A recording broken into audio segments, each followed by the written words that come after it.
Hey, Luke, watched your video today on Trump cabinet members' crimes. Do you believe that whoever takes power next must pursue criminal charges on this regime to set an appropriate example and precedent? I don't see how you couldn't, and it should be a part of whoever runs their platform. I mean, guys, this country is still suffering from the effects of never really stamping out, I should say, the Confederacy. We didn't properly do that, and from Reconstruction until today, we are suffering as a consequence. We did not punish, really. We tried to punish the people of January 6th. That got undone, including the very architect. We returned him to power. I've made this point previously. As a general rule, we're not a very good country in terms of punishing the powerful or the elite. I'm not sure any country is especially good at it, but we're quite bad, it seems like. Trump, by the way, is pardoning. Did you guys see that he pardoned the guy who was CZ, that guy at the head of Binance? And then they just launched accounts for kids this week.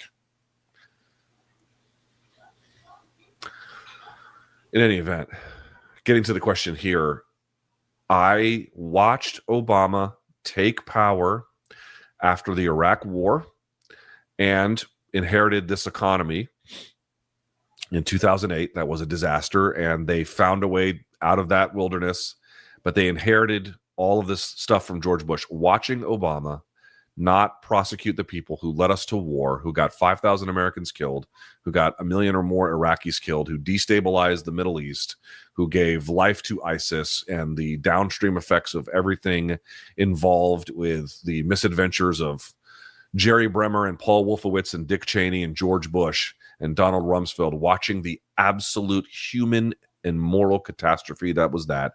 And then Obama sort of said, well, that was a painful chapter. We're just going to turn it. We're not going to actually pursue justice in this particular case. And then didn't go after any of the people on Wall Street who got us into the mess that they got us into. And to me, this was not merely a lesson in why it's important to actually pursue justice in those cases, but has been a destabilizing force in society ever since that kind of a thing happened. You absolutely must. The people who are running for office who want my vote will be running on things like anti-corruption. We'll be running on things like prosecuting not just political enemies, but people who are engaging in war crimes and or clear episodes of illegality, whether that, depending on who that is and what the situation is. Absolutely going to the motherfucking mat on that. Uncompromising going to the mat on that. Anybody running for office for left-wing parties had better make that a feature, not a bug, of what they do. We will not be able to say goodbye to the poisons of this moment unless we prosecute the bad actors and the illegal actors who have made this moment as possible as can be. It is absolutely a must in my judgment. It is a must. Now, of course, we're not going after people who have done no wrong, but wait until you see the video if you haven't watched it yet. Like, we're not even a year in, and we're already in pretty shady territory in vast swaths of the cabinet, or at least people who were previously associated with it. It's terrible. It's terrible. It's a must as far as I'm concerned. Non-negotiable, has to be done. Secretary of War rhymes. Oh, Secretary of War crimes. Yeah, old Pete out there double tapping people. God. That's what Israel was doing to aid workers in Gaza. There's video of it. I don't know if you guys remember that. There was an incident, I would say within the last few months, where they did that and waited till emergency crews. They had to apologize and say it was a big error, but I don't think anyone really believes that. Yeah. I have a video going up after this channel. In fact, I think this video will olay right into it on because Hegseth is in hot water, right? Where you have even Republicans being like, well, if that's what happened, then that is definitely a war crime. And I think they're bringing in that admiral, I forget his last name, Bradley, who's perhaps his name, whoever, Mitch, I think they call him, to come and testify about what he understood there. But it got me to wonder, it's like, how many of the people in Trump's cabinet and or his orbit more generally are facing potential legal jeopardy? Because Kristi Noem was the DOJ admitted she was the one that told the planes not to turn around in the JJG versus Trump case, where Judge Boasberg told them expressly to do that, and thinks that there might be grounds for contempt of court, and in fact is in the middle of a contempt of court inquiry.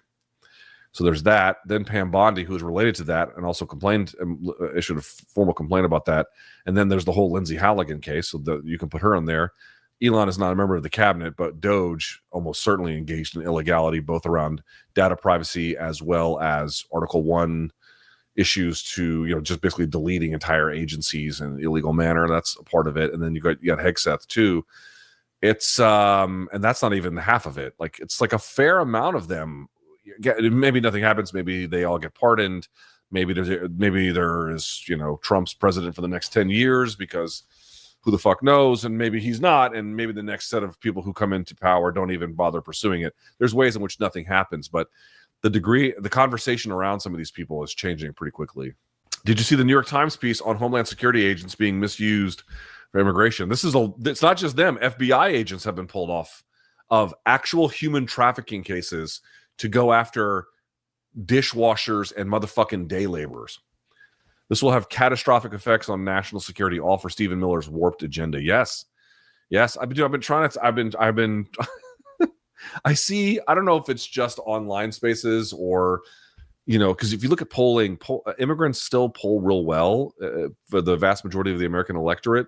Now, that isn't to say that subcategories of them or different ways in which you could ask the question may yield much less enthusiastic responses. But oh, Jesus. Yes, I did see it. It's been widely reported, as I indicated. Again, not just them, but FBI agents. But people seem to not understand any. Again, I've made this point a number of times, and we'll move on to the next question. I cannot tell you, if you actually imagine you knew nothing about immigration, nothing, how it works, who comes here, why do they come here, what happens when they what effects do they have on native wages who don't have high school educations, who do, what does it do to innovation at firms who hire them, what kind of crime profile do they have, what kind of religious profile do they. Imagine you knew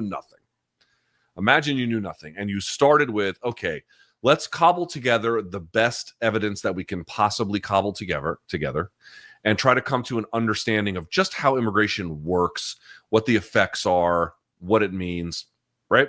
Imagine that. And then, but you were sequestered, like you had no touch with the outside world other than resources of information you could get. And then you got a chance to listen to the way in which we debate immigration. It would be as if you were on an alien planet. It has absolutely nothing to do with the truth. It has nothing to do with the way in which some real challenges do need to be tackled, but in other ways in which, we're fighting imaginary. We are Don Quixote fighting windmills. That is what we are doing, except it's a little bit more disastrous because we actually need the windmills for other things. And so now we're destroying them, and it's having all other kinds of consequences. I mean, I'm torturing the metaphor here, but that's what we're doing. We're fighting imaginary battles, and we're robbing Peter to pay Paul to do this in order to make this fever dream a reality.